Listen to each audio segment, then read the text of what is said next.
Hello friends, welcome to Rithanika kitchen. இன்றைக்கி பார்க்க போகிறது கலர் லட்டு எப்படி பண்ணுறதுன்னு பார்க்கலாம். ஒரு கப் கடலை மாவு எடுத்திருக்கேன். உப்பு சேர்த்து தோசை மாவு பதத்துக்கு கரைச்சிடலாம். கரைச்ச மாவில் ஃபுட் கலர் கொஞ்சம் சேர்த்துடலாம். ரெட் கலர் சேர்த்துக்கலாம்.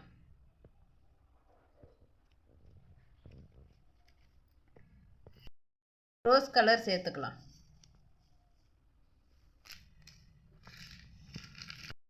கிரீன் கலர் சேர்த்துக்கலாம். கலர் கலந்தாச்சு. இப்போ பூந்தியை பொரிச்சிடலாம். ஒரு கடாயில் எண்ணெய் ஊற்றி வச்சுருக்கேன். எண்ணெய் சூடாயிட்டு பூந்தியை பொரிச்சிடலாம்.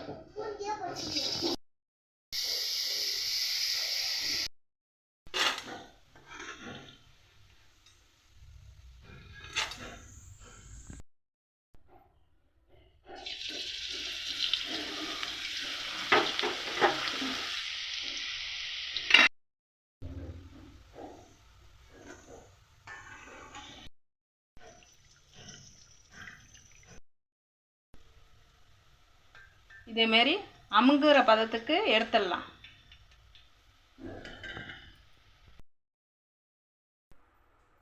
கடல மாவு அளந்த கப்பால் 1.5 கப் சர்க்கரை எடுத்திருக்கேன். 1/2 கப் தண்ணி சேர்த்துருக்கேன். 1/2 கம்பி பதத்துக்கு பாகு காய்ச்சிடலாம். 1/2 கம்பி பதம் வந்துச்சு. இப்போ ஸ்டவ்வை ஆஃப் பண்ணிடலாம். ஆறின பிறகு பூந்தியை சேர்த்துக்கலாம்.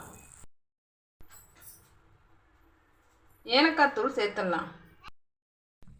தாளிப்பு கரண்டியில் 2 ஸ்பூன் நெய் ஊற்றி வச்சுருக்கேன்.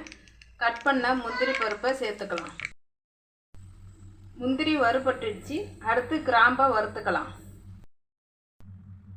3 கிராம்பை வறுத்துடலாம். பூந்தியை சேர்த்துடலாம்.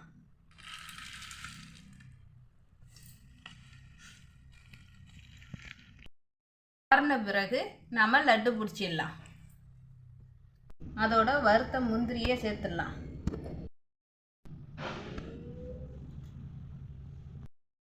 ரெண்டு ஸ்பூன் நெய்யை சேர்த்துடலாம்.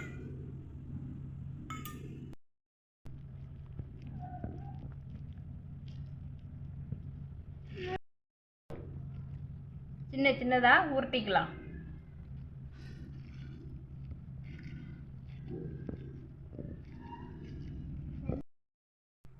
எல்லா லட்டையும் உருட்டியாச்சு.